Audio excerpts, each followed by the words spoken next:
was, the main character looked through the peephole and saw Choi Hyung-jun standing outside, holding a box. He opened the door and invited him in. But as Choi Hyung-jun attempted to step inside, a blue shield blocked his entry. A system notification appeared, indicating that Choi Hyung-jun was unqualified to enter. Confused, Choi Hyung-jun read the notification aloud, questioning its meaning. The main character, looking at the system window, realized the issue. Reflecting on the situation, he speculated whether no one could enter his home unless registered as his vassal. Choi Hyung-jun then handed the box to the main character, explaining that he had brought all items that could be used as weapons. Expressing gratitude, the main character opened the box to find knives and a toolkit inside. He then commanded the system to open the store, purchasing 5 bottles of water and 5 packets of ramen. Suddenly, the purchased items materialized out of nowhere. Choi Hyung-jun, witnessing this, was taken aback. The main character placed the supplies into the box and handed it back to Choi Hyung-jun, requesting that he take them to the first floor and leave them at the entrance. Choi Hyung-jun hesitated, questioning the safety of such a task. The main character reassured him, explaining that goblins were only active in broad daylight. He then contemplated the necessity of recruiting the people who had been fighting the goblins. In his mind, he envisioned himself possessing ample food, while others bowed before him in desperation. He believed that once people realized he had food, they would have no choice but to seek him out. Returning to reality, he informed Choi Hyung-jun that he had a plan, urging him to proceed. Choi Hyung-jun, still uncertain, asked if he should simply leave the supplies and return. The main character nodded affirmatively. With a bow, Choi Hyung-jun agreed and departed. As Choi Hyung-jun left, the main character considered repaying him for his efforts. He accessed the system window and created a quest specifically for Choi Hyung-jun. The quest required him to deliver the supplies to the first floor within 24 hours, with a reward of a small amount of experience points and no penalty for failure.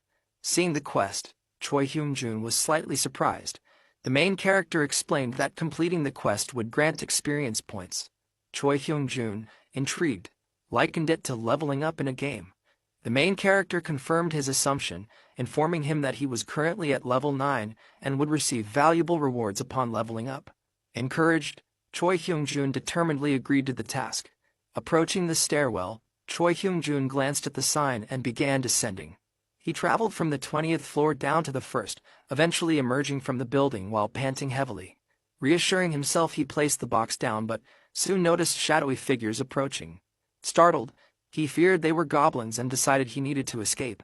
However, as he turned to flee, he slipped, falling alongside the box of supplies. Wincing in pain, tears welled in his eyes. He urged his body to move, pleading with himself to get up. As the shadows loomed closer, he instinctively shielded himself with his arms.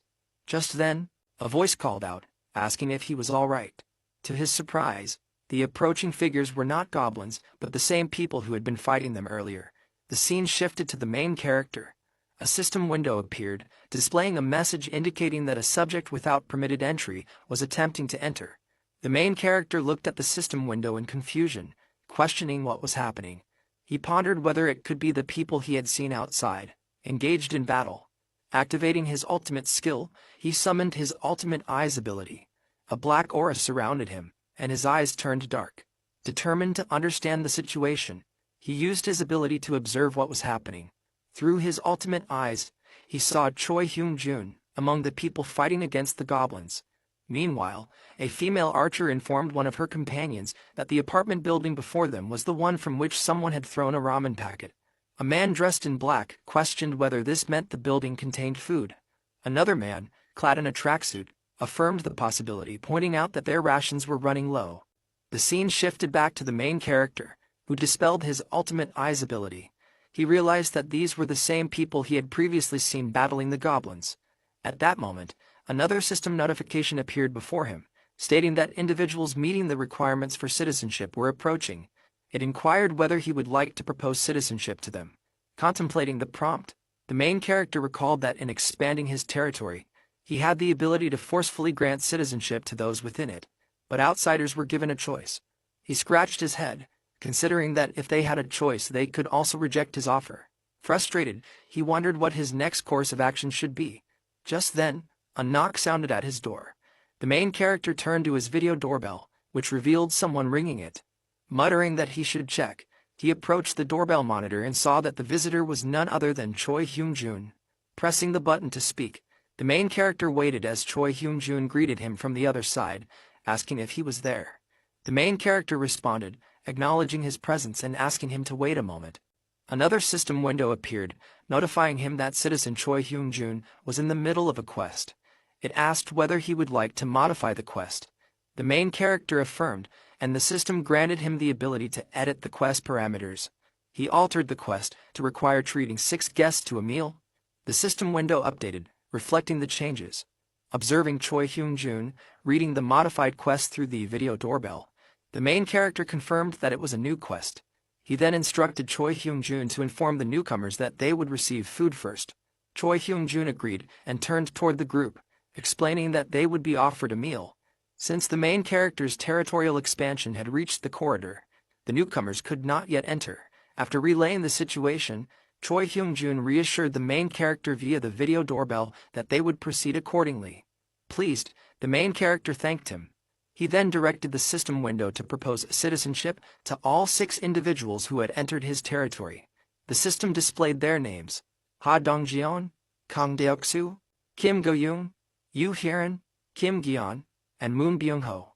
With citizenship granted, the 6 individuals were now permitted entry.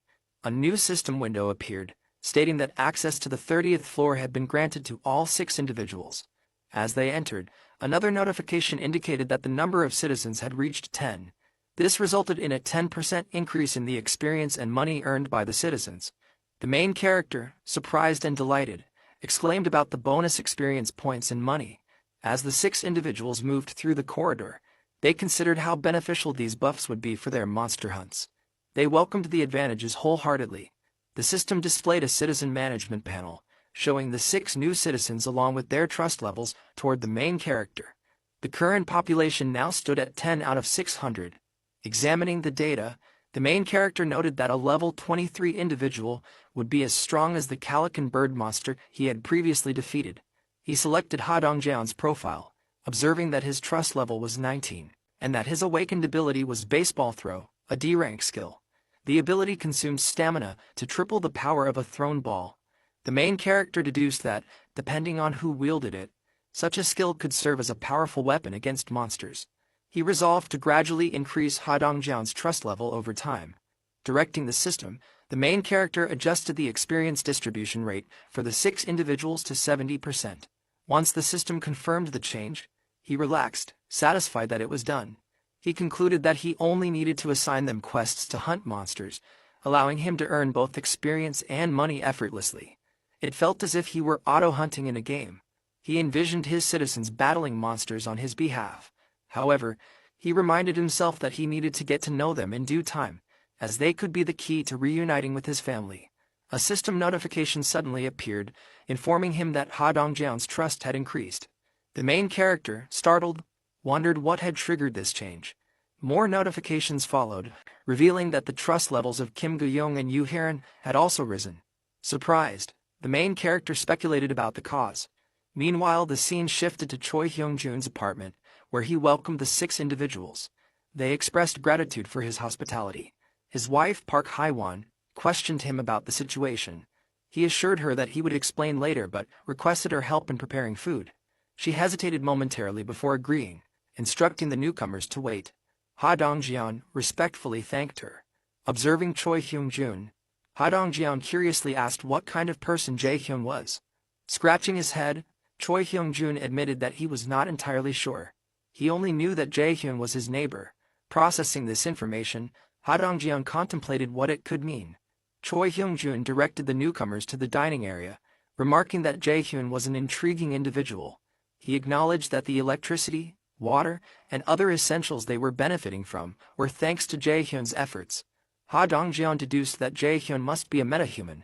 He unzipped his tracksuit, revealing a ramen packet inside, and speculated about the extent of Jae-hyun's abilities. Determined to impress Jae-hyun, Ha Dong-jeon concluded that his power must be extraordinary, capable of sustaining electricity, food, and water in an apocalyptic world. Choi Hyung-jun offered them the opportunity to take a shower while waiting for the meal.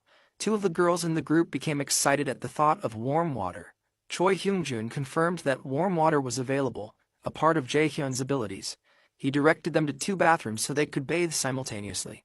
The archer girl was taken aback, while another girl bowed in gratitude. However, another companion interjected, suggesting that they should defeat Jaehyun. Ha Dongjeon, angered, rebuked him, emphasizing the importance of gaining Jaehyun's favor rather than antagonizing him. He reminded his group that their primary objective was to obtain food and instructed them to act cautiously. They all agreed. Noticing Byung-ho's solemn expression, Byung-ho, a weak-looking boy, seemed distant. Ha Dongjeon reassured him, apologizing for involving him. Byung-ho dismissed the apology, stating that he had chosen to come willingly.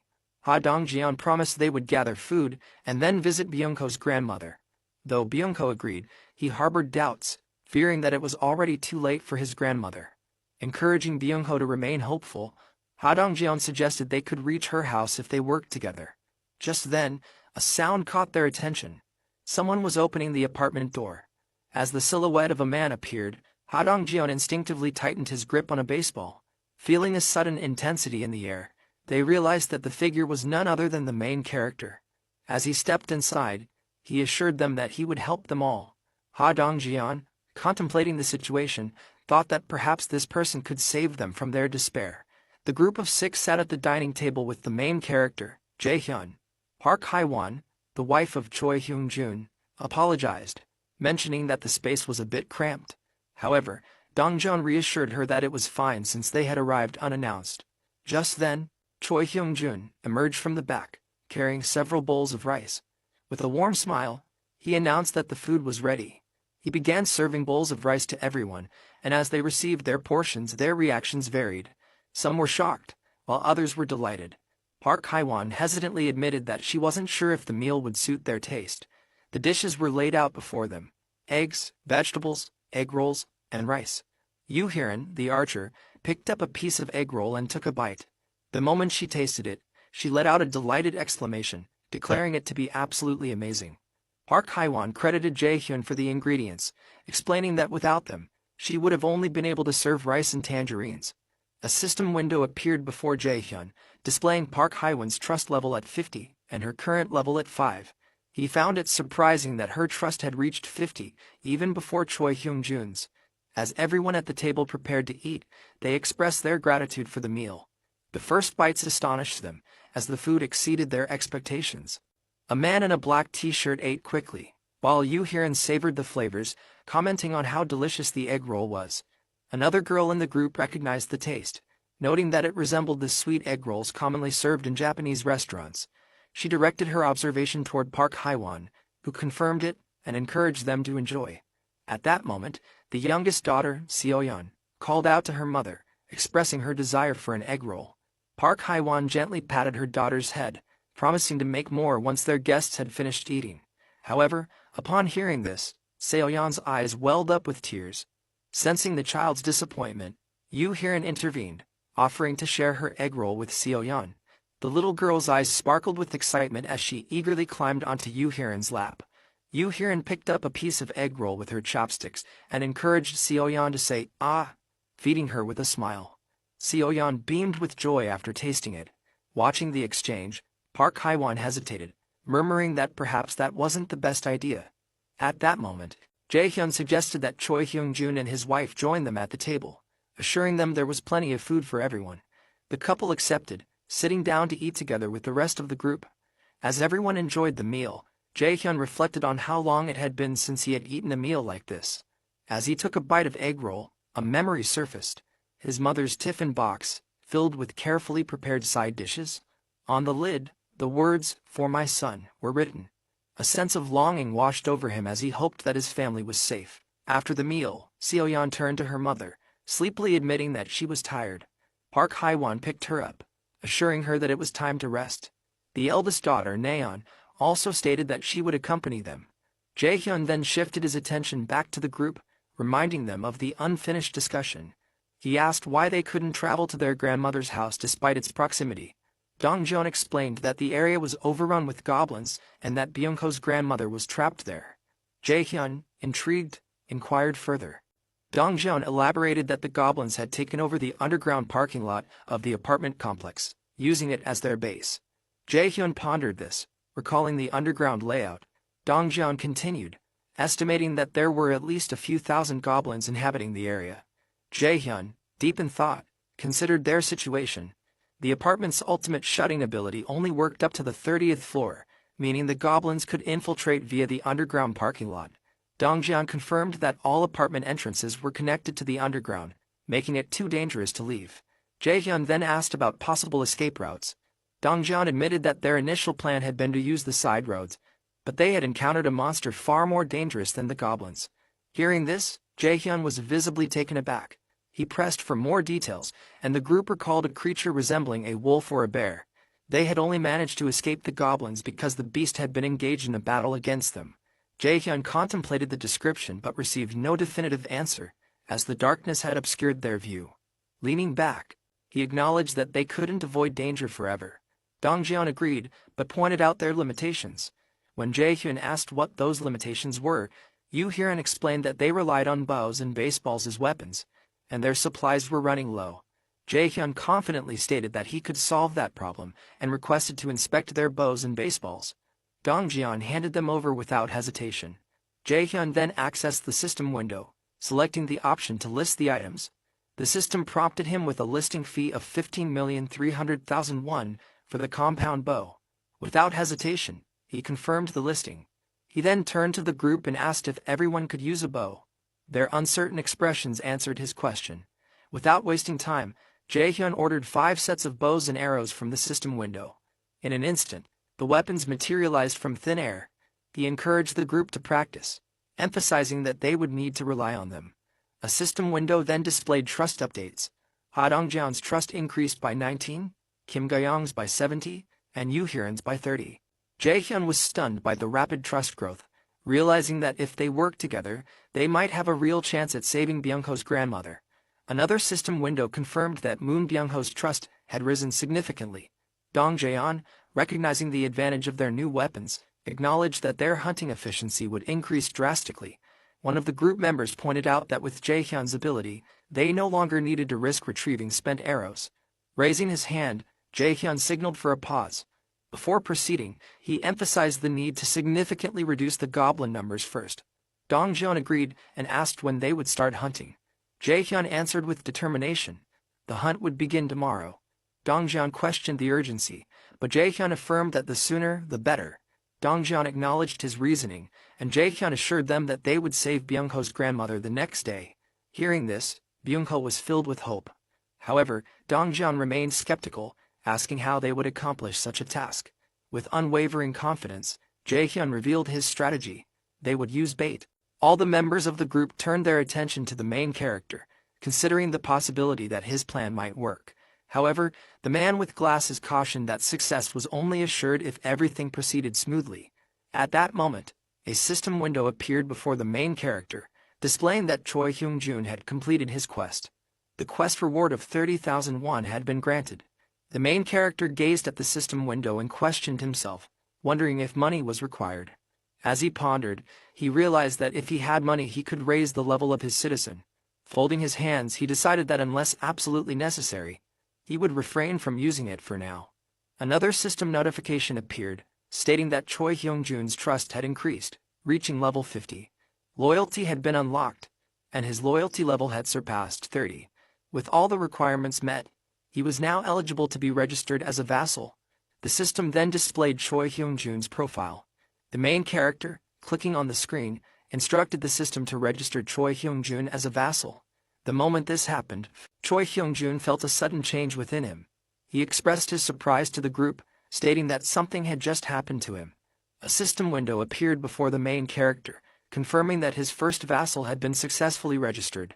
As a reward, he had been granted the skill Vassal Summon.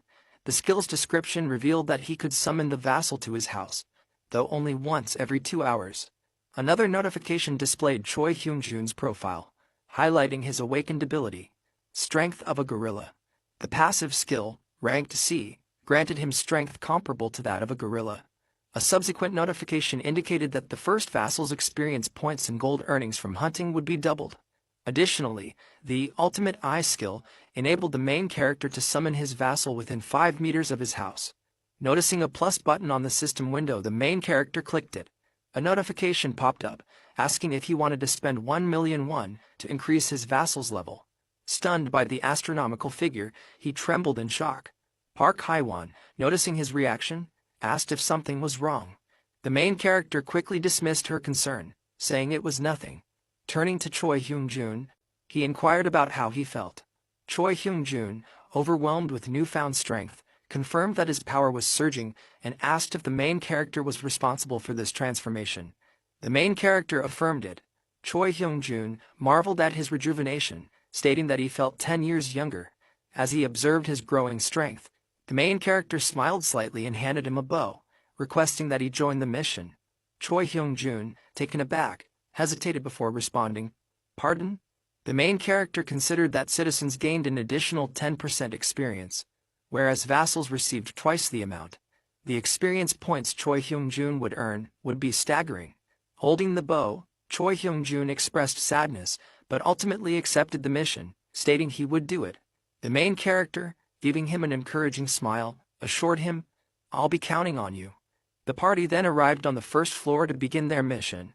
A man in a black t-shirt questioned Dong-gyeon about the necessity of checking the first floor, pointing out the broken windows in general disrepair. Dong-gyeon insisted that they check regardless, reminding him of the main character's orders. As a rescue team, their goal was to save any survivors in the building and transport them to the 30th floor. Dong-gyeon reflected that the core of the mission was to lure large numbers of goblins into the apartment building and eliminate them. Addressing the party, he emphasized the need to find as many survivors as possible. The black t-shirt wearing man acknowledged the plan, and Dong-gyeon gave the signal to begin their search from Unit 101, warning everyone to stay alert. Upon entering Unit 101, the team grew serious as they were met with a horrifying sight: dead bodies scattered across the room. Dong-gyeon clenched his teeth and swiftly instructed the party to leave. They proceeded to another unit, only to find more corpses. Resting his hand on his forehead in frustration, Dong-gyeon lamented that there was nothing on the first floor and ordered the team to proceed to the second floor. Ascending the stairs, they encountered another gruesome scene: bloodied corpses lining the hallway. The sight made them hesitate, but Dong-gyeon quickly urged them to move on to the third floor. To their surprise, the third floor corridor was clean. Dong-gyeon began banging on an apartment door, calling out for any survivors. Yoo-hyun and the others followed suit, knocking on doors and asking if anyone was inside, but no one responded. The realization that everyone might already be dead left them disheartened. Gritting his teeth, Dong-gyeon led them to the fourth floor. On the fourth floor, the team repeated their calls for survivors. This time, a shabby-looking man cautiously opened his door, suspiciously asking if they were really a rescue team. Dong-gyeon confirmed it. The man, clearly dehydrated, requested water. Dong-gyeon searched his bag and handed him a bottle. Slightly opening the door further, the man was still in disbelief that a rescue team had actually come. Dong-gyeon explained that they were fellow residents of the apartment, now working to rescue survivors. He assured the man that a safer place awaited him and urged him to come along. Shocked, the man hesitated before abruptly shutting the door in Dong-gyeon's face. However, moments later, he reopened it and welcomed them inside. Introducing himself as Hong Jung-soo, he apologized for his paranoia and extended his hand for a handshake. Dong-gyeon shook his hand and introduced himself in return, expressing his hope that they could get along.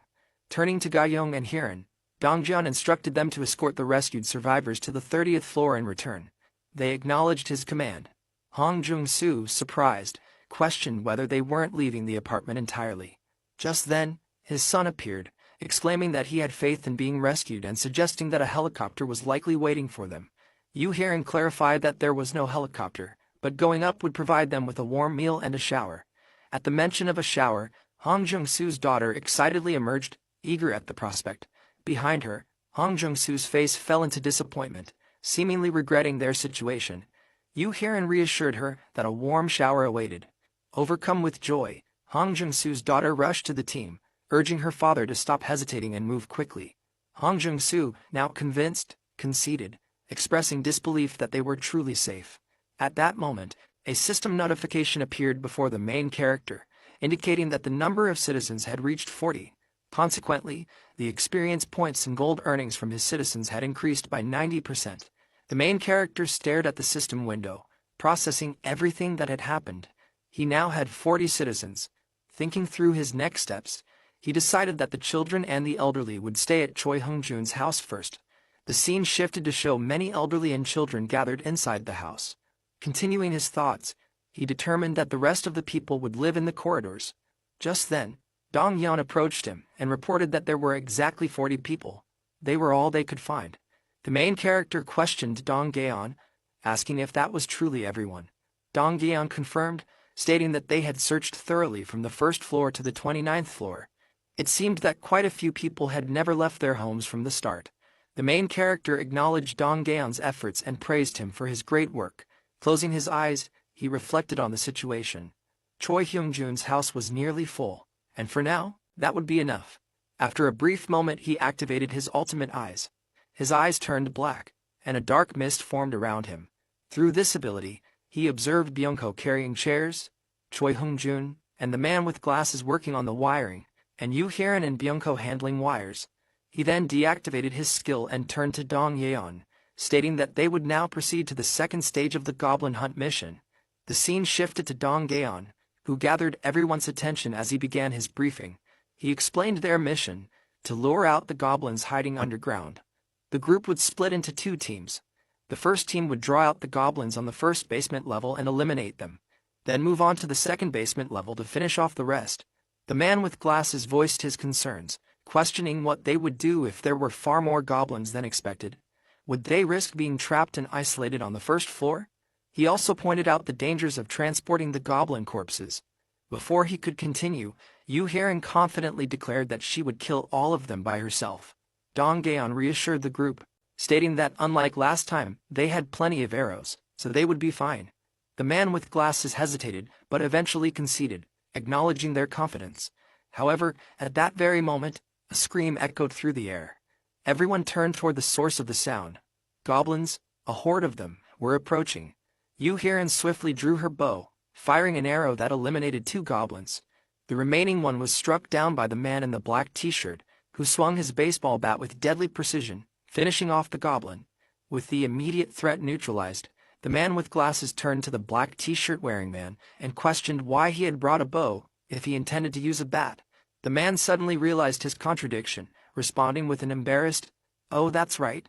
Before the conversation could continue, Yoo Hyun pointed toward the goblin corpses, exclaiming that they were disappearing. Byung-ho speculated whether this was the main character's ability, but before he could confirm, Dong Yeon commanded the group to head down to the first basement level. Byung-ho internally acknowledged his confidence in their leader. He knew the main character had a solution. A system notification appeared before the main character, stating that the party members' trust in him had increased. Sitting in his room, he opened a bottle of water while multiple system notifications filled his vision. He thought about how, despite not intending to, he had ended up watching over everything. Another system notification informed him that Moon Byung-ho's trust had reached 50, unlocking loyalty. His loyalty had now surpassed 30. Surprised by the rapid progress, the main character mused that it had only taken a few hours. He considered this a great outcome. The more vassals he acquired, the faster his growth would be. The system displayed Byung-ho's profile, showing his loyalty at 88. The main character acknowledged that this wasn't necessarily a bad thing. Clicking on the system window, he confirmed Byung-ho's registration as a vassal. The scene shifted to the first basement level, where the party battled a swarm of goblins. Suddenly, Byung-ho's body was enveloped in blue lightning and an intense light, leaving everyone in shock. The glow was so blinding that it obscured the goblins' vision. Dong Yeon, unfazed, quickly ordered the group to run. Everyone sprinted while Dong Yeon and Yoo Hyun stayed back, firing arrows at the goblins. As an archer, Yoo Hyun used her abilities to take down multiple goblins simultaneously. However, as the goblins fell, even more arrived, hundreds of them. While running, Byung-ho noted the overwhelming number of enemies. Dong Yeon admitted that he hadn't expected to attract so many goblins. The man in the black t-shirt added that it seemed like even the ones from the second basement level had swarmed up. Urging speed, he directed everyone toward the emergency exit. The party reached the emergency exit, and the man with glasses quickly opened it, letting everyone through. Dong Yeon slammed the door shut, but a goblin's hand got caught between the doorframe. The team pushed with all their strength, trying to keep the goblins out. At that critical moment, a voice boomed through the chaos telling everyone to move aside. It was none other than Choi Hyung-jun, activating his gorilla strength passive skill. With a single hand, he shoved the door closed, buying time for the team. Dong Yan called out to him, and the man in the black t-shirt urged him to escape. But Choi Hung-jun was determined. He had to stop the goblins no matter what. Dong Yan reassured him that they were safe, and urged him to come up quickly. Choi Hung-jun turned to run up the stairs, but his foot slipped, sending him tumbling down. A goblin immediately approached him, ready to strike.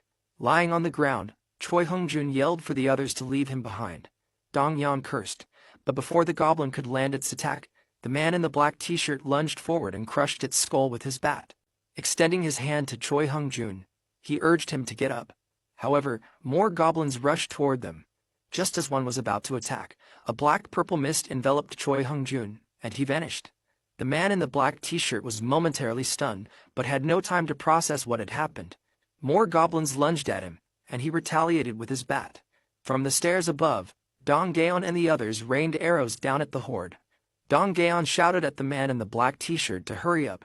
The man sprinted toward the stairs as the party members yelled for him to come quickly. The scene ended with the horde of goblins closing in.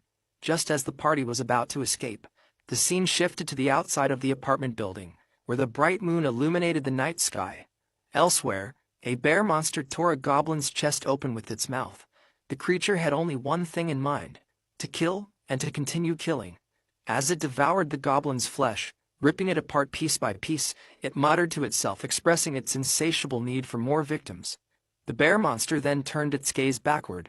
Its eyes locked onto a particular apartment building, the one where the main character resided. Within one of the rooms, a light was on. Fixating on the apartment, the bear monster growled, declaring its intention to kill everyone inside.